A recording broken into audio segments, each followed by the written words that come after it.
Hello and welcome to this video. Today I'm going to make a dragon out of these plaster cast parts that I have here. Now for those who are familiar with this, you will recognize these shapes, and it's from the Nerdy Crafter second craft kit. And I finally got my hands on the mold. At the time it was released I couldn't really get it, but now I picked up the mold from a friend and I did a casting. It was honestly a disaster, and this is not on the plaster. I actually used the plaster I'm very familiar with. I casted in silicone molds many times before, and it just crumbled. I left it in the mold for over 24 hours just to make sure it doesn't break off, and it still did.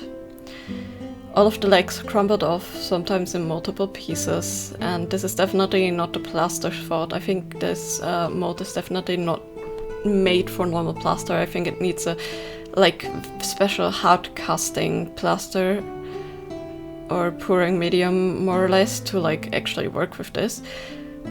But I'm just going to glue everything together with some vinyl glue and hope that it holds, and then it will be sturdified with some clay on top. Also, the casting in and of itself was a disaster because actually the mold kept leaking. I put 10 rubber bands on it, made them tight enough to not squeeze the mold, but really close the gaps. I held the mold together, it didn't make a difference. I had to actually pour in 3 layers and wait for the plaster to harden a little bit until I could pour the next one, because it just kept leaking and it was a huge mess that I had to clean up from my desk. Luckily, I always use a silicone mat for these kinds of things, so it was more of a peel-off, but it was still at least triple the amount of plaster that this mold had needed that I spilled on the sides of it, which I think is a little bit sad. Anyways, let's actually get into the sculpting. Now the legs will still come loose again because plaster doesn't really like to be glued, so even with my strong vinyl glue that soaked in properly, the legs will come loose a little bit, and I guess will mostly be held by this first layer of clay. And this will just help me unify the shape a little bit, fill in all the gaps we have a little bit more, and give me another base to sculpt on. And this is basically just wrapping it in thin sheets of the clay like a mummy and then baking them. The clay I'm using is Sculpting medium, by the way. I really like this clay for larger projects since it's blending out nicely, and I know that when I bake it multiple times it doesn't really have too much of an issue at all. The one thing I really wanted to make sure with the first layer is that there would be no air pockets, so I used a lot of baking bond and these thin pastoral sheets of clay. I'm just using a regular pasta machine. I don't have any kind of special Fimo machine. I know there's a difference, but this works out for the amount I sculpt at the moment very well, and pasta machines are way cheaper than the rubber coated rollers that you get for professional clay stuff. Anyways, I started out after the first bake by bulking out the legs shapes a little bit. This will first of all help it keep steady, because as you saw right now it actually broke off one of the legs again. And I went on an inspiration from more of a Frisian horse type that does have the hooves covered in very long wefts of hair, and I think they look very majestic, and the shape of the hooves we got from the plaster cast actually reminded me of that. So I went with that, and I added some wormy dealies, and these are going to help make it look like longer tufts of hair, hopefully.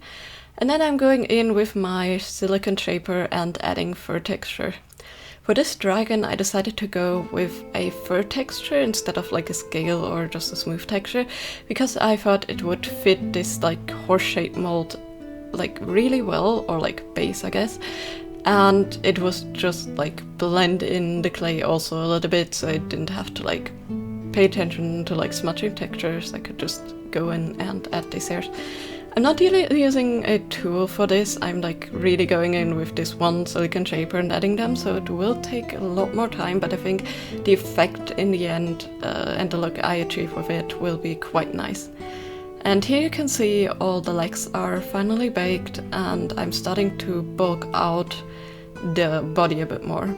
So I'm just adding some random balls and wormy of clay and bulking out the butt, and then I'm also going in the front, bulking out the chest area a little bit and all that, and just giving it an overall more natural shape. I envisioned like his hips from the chunk of the legs and all that, and how they need to be a bit chunkier and more muscly to like support this. And then I envisioned him having a bit of a larger rib cage, because in this case, I think with the shape of the dragon is definitely going to run a lot. It will not have any wings, so that's his main like way of getting somewhere, is going to be running. So a large like imaginary rib cage underneath the front of the chest was like my solution, because he obviously needs way more air to like run for longer and all that, and of course like the muscles on the legs will also add a little bit of chunk.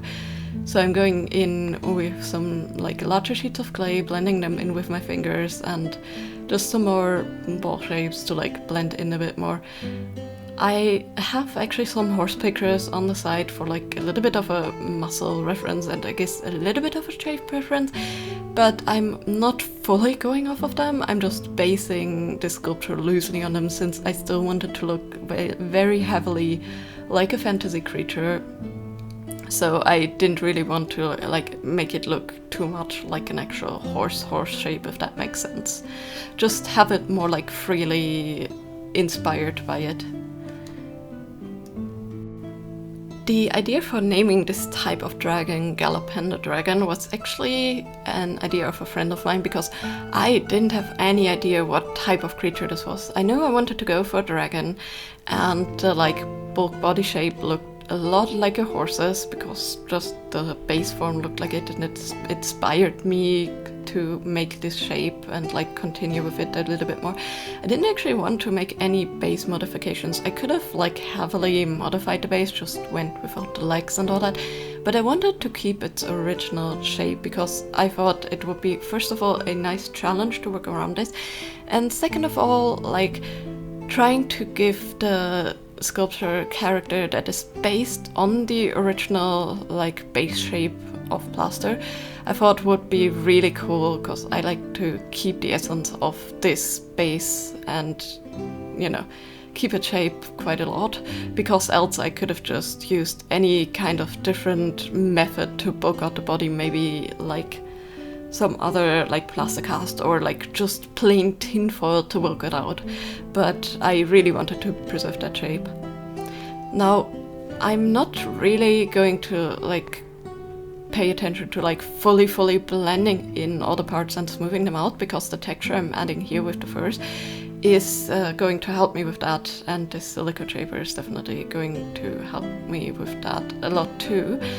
And as you can see, it like looks pretty much like a very even sculpture with the fur, even though it is not like smooth at all. And I think like the roughness or like the little bumps and lumps give it more of like a natural look and feel than if I had like gone with a scaly texture or a smooth one. And I think it, as I said, fits this like sculpture and the shape really nicely, and I really like the vibe it creates. I purposely put off the head for last, because I didn't know yet what I wanted to actually sculpt for a head and which shape I wanted to go for. And if I make dragons, I like to go with the flow and just like follow the shapes and like let them decide what they want to be. So I'm just basically starting off by sculpting some of the jawline onto, of course, a like sheet of clay that I just added to like cover this part.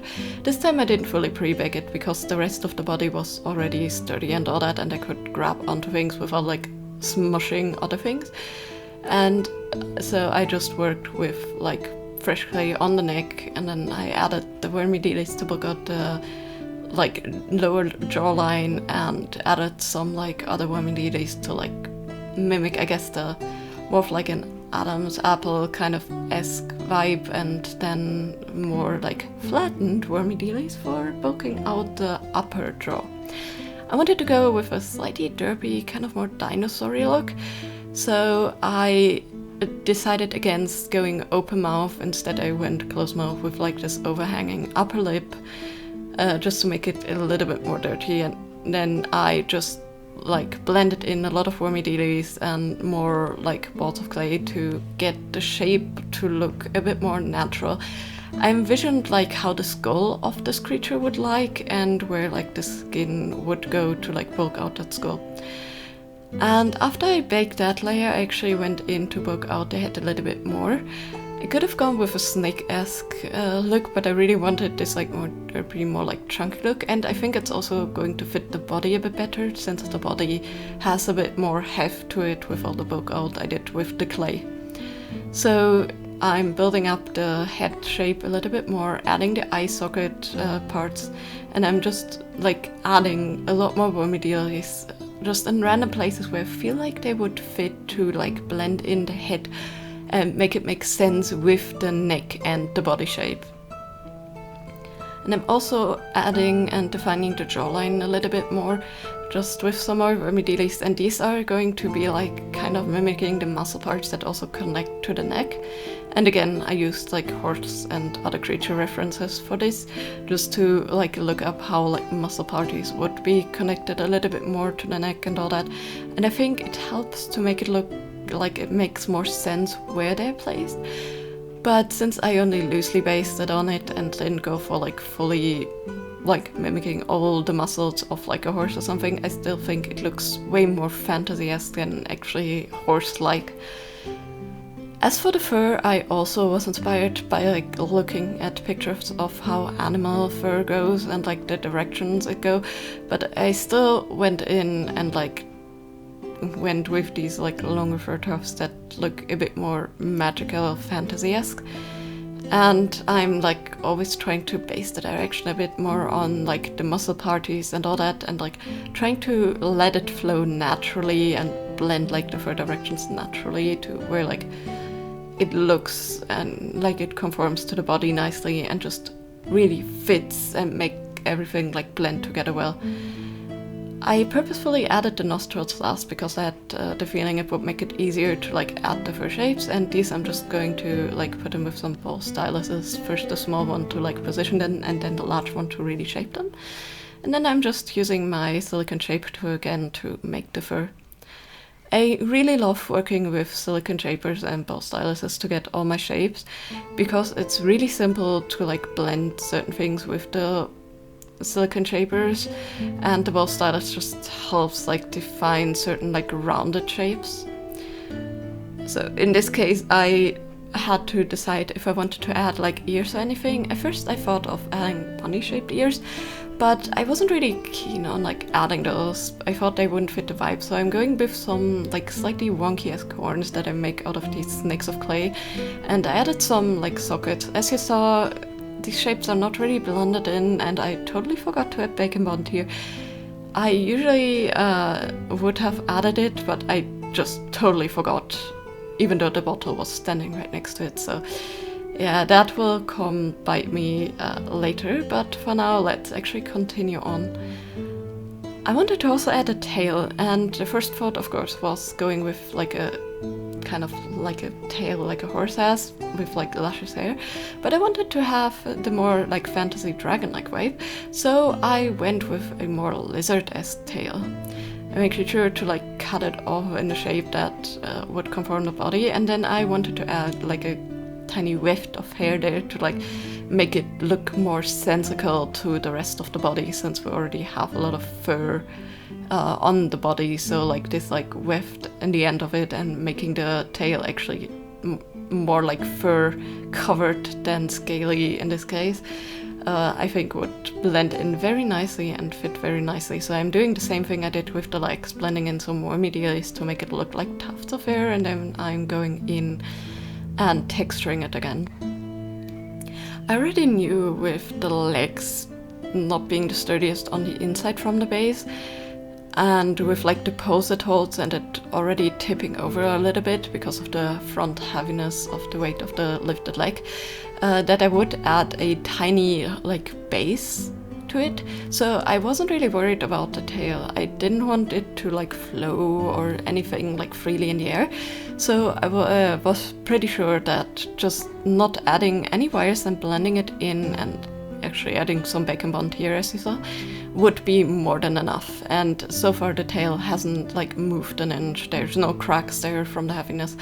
Now if it was any heavier I probably would have, because the weight of the tail would have pulled it down, but it worked out perfectly and I just shaped it to touch the lichen one part anyways, so that it would like be closer to the body and be sturdified with that. Also needed to add a little bit more texture in the middle of the body, because I was not really like working on that part. I just bulked out the rest and didn't really add clay that I could add texture to, because I didn't know if I wanted to add anything else there. So I just put a sheet of clay there, and then I decided on the hoof shape. Again, I wanted to go more with a fantasy vibe instead of like a normal like horse-esque vibe. So I went with organic shapes, kind of like either a rock formation shape, like volcanic or something. This creature dragon reminded me a lot of like a forest earth type dragon, so I went with these natural shapes. I basically just slapped a piece of clay on it and went where my instincts took me, and I think it definitely really fits the vibe.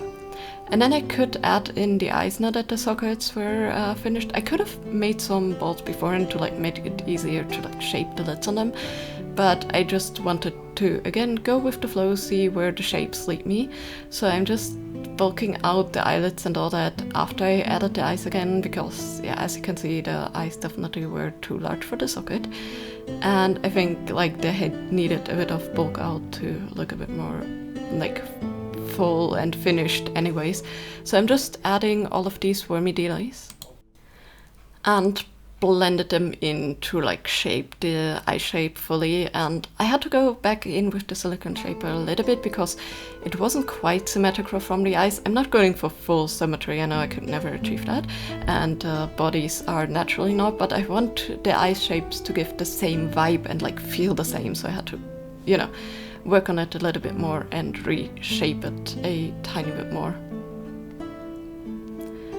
In total, with all the texturing, I think I spent over 10 hours just on the sculpting alone, and most of this was actually texturing, so I definitely spent a lot of time making this fur, but I think it turned out really well in the end. But when I looked at it after what I thought was the final bake, I saw it looked very empty in the back, so I wanted to add something. At first I thought maybe a mane or scales, but I wanted something flowy that fits the vibe, so I decided to go with the like back scale-esque vibe, kind of like, you know, the tail was more inspired by like classic dragon shapes, like lizard-esque with the back scales. Just I wanted to make them furry. So I added this like very long hair texture, and I think it definitely like ties it all together, fills in the back and makes it look super nice. And then I baked it for the final time, and as you could see, it, yeah, disaster struck. I didn't do anything different, it held up the entire time I was sculpting it, but just in the last bake it decided to give in completely. I can fix this luckily with just some super glue, and there's a lot of the clay that still fits together. I just have to fill in some tiny cracks, but this was very unfortunate. With it being the last bake, I don't mind having super glue on there. I don't know how it would react in the oven, so I wouldn't have liked to put it in the oven if it was like one of the previous bakes, but as I said, since this is the final one, I don't really mind. The one thing I had to do is shave the plaster back a bit, because I noticed the clay like fit together perfectly, but the plaster didn't, and as I said, the horns bit me in the back. They didn't like really break, they just fell off, but it was luckily an easy fix there. I used some paper clay with this to just fill in the grooves, and then I went over it with this brush to like brush them off and give it texture. And then I worked on the base of it while that was drying. I just go with a simple like cardstock base with some foam on top. Then I'm going to add some sun texture and make it look earthy, because I wanted to have the main focus on the dragon, not the base, but I just needed something like sturdy to hold the dragon up. Actually, with the baking, I noticed like the I think what happened is the clay shrunk a little bit while baking and the plaster stayed the same. I didn't have that with any of my previous sculptures with plaster as much, so I don't know if it was because I baked it one time too many or something, but it was still a shame. And it broke on other parts. It was still like around the weak point of the legs, but it was on other parts then where it broke when I casted it, which, yeah, I guess was a thing of it not fully being the like base that I used being broken from the beginning, just, you know, stress from the baking. Now after it was fully like cured with the clay and all that and the cracks were fixed, I went in with a heavy base coat of black just to fill in all the gaps, and then I went in with several dry brushes of the screen. I really like the look of it being more natural and you like having the variations in the green. So I just went with those like 3 layers of dry brushing of the same color. Unfortunately, after like 10 plus hours of recording, my camera at this point decided to, you know, not record even though it was saying it recorded. I don't know, I think the footage might have gone corrupted and just lost on the thing, so me blending in all the brown parts was totally lost, but I went in with like a light brown for the hooves and the tail and a little bit of the back, and then I went in with darker brown, blended that in. As I said, I went with a more natural look and the fur texture actually helped the blend in quite a lot, so I didn't have to do any fancy blending. I could just use my brush and blend the colors out while they were still like, you know, wet. And then I wanted to darken the horns a little just to give them more variation, so I added some black and I did the same with the tail end. And as you could see, I also went in with like more natural colors, so the greens and browns to like make it look more earthy, because yeah, it just inspired me of like a nature dragon and earth dragon. For the eyes I went in with black as I did what for the nostrils, and then I blended in some like light green tone, starting off with like a darker green, like more of a mossy green, and then the same light green that I actually used for the body, just a bit heavier so it would be more vibrant. And then I went back in with the eye shape, just covering up with black, fixing up like the shape a little bit, before adding some eye shines with some pure white and just glossing it with some gloss varnish. In the meantime, like in between, I'm also like spraying it with some matte spray varnish, but that didn't really change the coloring, it just to protect it from like flaking off or anything. And it like doesn't change like anything to the colors at all. And then for the base, I went in just with some glue, just sprinkled on some sand, added some brown paint and glued on the dragon. And with that, it was actually done.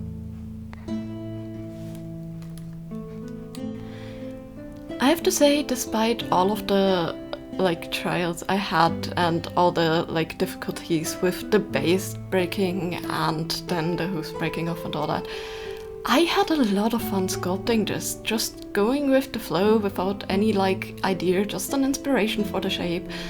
And making this lovely dragon, and I absolutely love him. He has a slight derpy look, he looks very friendly, very cute. I love his body shape, inspired by the base. You know, I could have completely covered it up, but as I said, I wanted this natural look inspired by the base. And I think it absolutely worked out. Normally, for my sculptures, I would have gone with like an idea first and then sculpted and tried to like replicate this as much as I could, but this like freedom of sculpting was quite a lot of fun. Now, it could of course have gone either way with me absolutely hating this, but he turned out so adorable. I really think it like fits the shape and I just love him. And I love like the flow of his textures and his pose and like the details I went with the like tail and the back mane and all that. I think they fit super well. Overall, like sculpting this was also quite therapeutic with all the blending, and since I didn't have to worry about smushy textures or anything, just going with the fur, like actually adding the fur, even though it took hours, was also quite fun. I just put on an audiobook or a movie, depending on when I, you know, sculpted this, and just went in into like a Zen mode and just added the textures. Now, this is by far not the first sculpture that I actually used multiple bakes on, but it's the first that I used so many bakes on, and I think that's what caused the problem. Since I baked it like 8 or 9 times at that point, and yeah, I think just clay like in the lower layers basically like shrinking back, and then just like that making cracks and then breaking off the legs on their own weak spots was probably the reason. And the sculpture is pretty heavy, so the legs breaking off in those parts where it was a bit thinner was actually no surprise. And then the like upstanding leg was probably, or like the leg it lifts basically, was probably because it like fell to its side. I'm actually surprised that the tail didn't break or anything while I was doing this on my last bake, so that was a little bit of luck. But yeah, I think that's basically what happened with the cracking. As for like baking these, usually what I do is, normally when I do like a one bake for like one model, I go in with like half an hour for the recommended temperature for this clay. But for this kind of layered sculpt, I just want the outer layer to set enough so I can sculpt on top of it. So I'm usually going with like, depending on the thickness of the layer, if it's very thin, 10 minutes, if it's very thick, up to 20 minutes. So the base like time I had this in the oven, each layer was actually for this one around 15 minutes, except for the time where I added like the chunk of the body and the chunk of the head there, it was more like closer to 20 minutes. And I found that works really well to like not burn the clay and all that. Now you may have noticed the feet were a bit burnt, but that is because I'm using a pizza oven and the like thing that I placed it on the rack was pretty close to the heating element, but it wasn't like too burnt at all. It was just more browned, and when I took it out of the oven, the clay wasn't brittle, it was still like slightly soft, like the clay usually gets when it's in the oven before it cools fully. So no structural integrity was lost by it being burnt. If you work with colored clay, that's of course unfortunate if it, you know, burns and discolors like that, but since I wanted to paint it anyways, it worked out pretty well in the end. Anyways, let me know in the comments down below, did you actually get this base and what did you sculpt with it? Do you go with a dragon, with a horse, or maybe any other creature? What did you make? And actually, what were your thoughts on my sculpture? What do you think about this little derpy dude? Now, this guy still doesn't have a name. So feel free, if you have any name ideas, to leave them in the comments down below, because although the like kind of dragon he is a Gallopender dragon, you know, he still needs a name. He's such a cute creature, he just needs a name. So yeah, as I said, any suggestions, leave them in the comments, and if there's the one I like, I will pick that one out. And as always, I hope you have a great day. See you next time, bye bye!